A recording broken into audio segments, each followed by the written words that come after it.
Hey everybody, it's Katie. I am super excited tonight to participate in the Pay It Forward collaboration in our community here. In the description box below there will be 30 other women listed who have made videos this month with ideas for paying it forward, random acts of kindness, ways of thanking people who've impacted your life. Everyone has sort of a different spin on it, but you get the idea.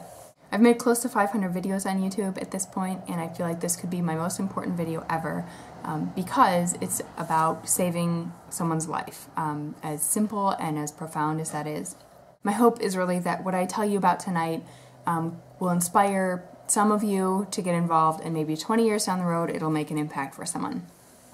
So what I'm talking about here is the National Bone Marrow Donor Registry. It's basically a database of people just like yourself who over the course of their lives would be willing to potentially donate bone marrow via a bone marrow transplant to a patient, stranger, somebody in need, somebody with a blood cancer like leukemia or a lymphoma, other blood diseases like sickle cell anemia.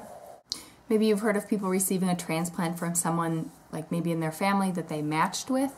And the registry basically exists for people who don't have like a genetic match in their family. So they need to cast a broader net across the United States to try to find someone who has the same kind of genetic makeup as themselves. The website for the National Marrow Donor Program is bethematch.org, and that'll be my first link below.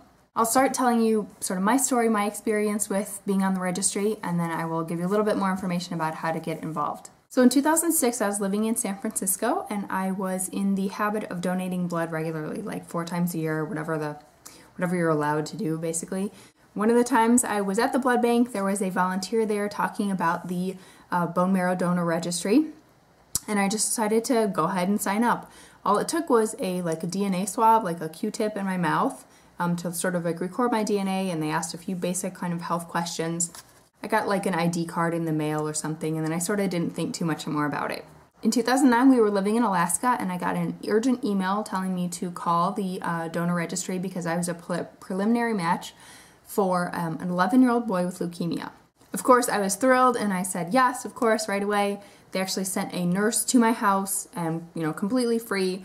I think she took maybe like 5 vials of blood or something like that, and from there they sent it off and did their further testing. A few weeks later, I found out that I was still a match. I did some phone counseling with like a particular counselor that had been sort of holding my hand through the whole thing. Every time I had a question, I would call her, and they were really, really good about responding, answering every question, and just being really supportive through the whole process. So I did some counseling sessions with her over the phone. I signed consent forms. I got a physical from my doctor, and we basically had like the green light. I was just waiting for the little boy's doctor to decide the timetable for how to proceed and stuff. Unfortunately, about a month later, they contacted me to say that the little boy was too ill to receive a transplant at this time, but they would get back in touch if he was able to proceed. And unfortunately, I never heard anything again. I'd like to think that he got better on his own, or they worked out some other sort of treatment. But generally, when people are to this point, this is their last option. To be honest, it's always sort of haunted me. I've always thought like, I wish I would have gotten on the registry earlier. I wish like the confirmatory testing would have gone faster or something like that. I don't know. It just it's really stuck with me. I've always updated my contact information since then, but I haven't been called again. They say it's about a 1 in 500 chance over the course of your life that you will actually be able to donate to somebody, just that you'll match and everything will work out on both ends. I'll remain on the registry until the age of 61, and I really hope to get called again. So let's talk about how to get some more information and see if this is the right kind of commitment for you. So the first step would be to go to bethematch.org, and you can register online, or you can find a local recruiting event in your area.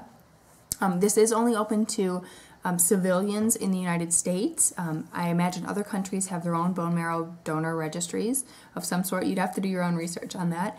If you're a member of the military, there is a separate registry.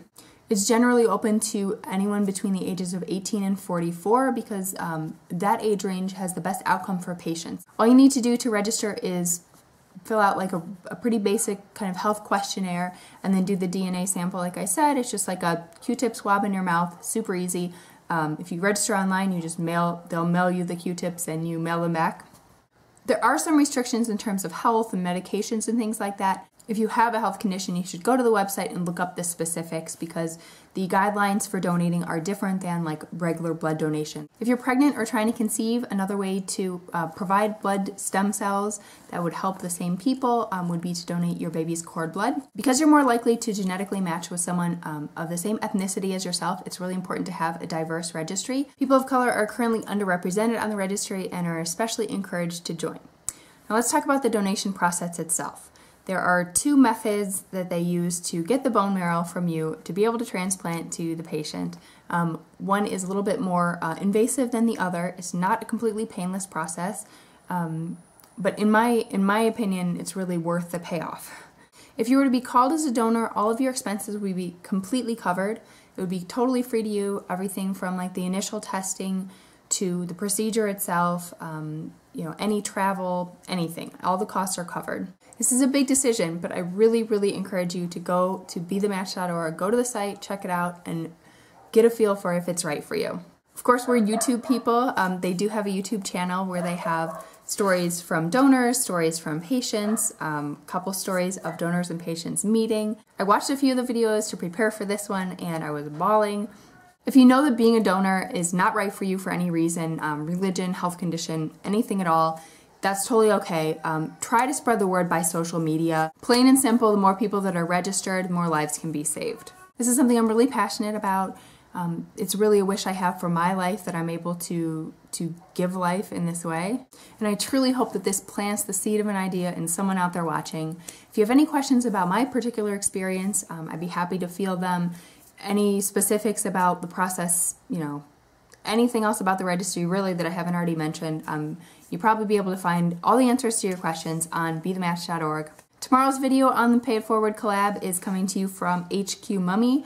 The full list of all the women, all the ideas, all the inspiration this month is below. Again, go watch, do something.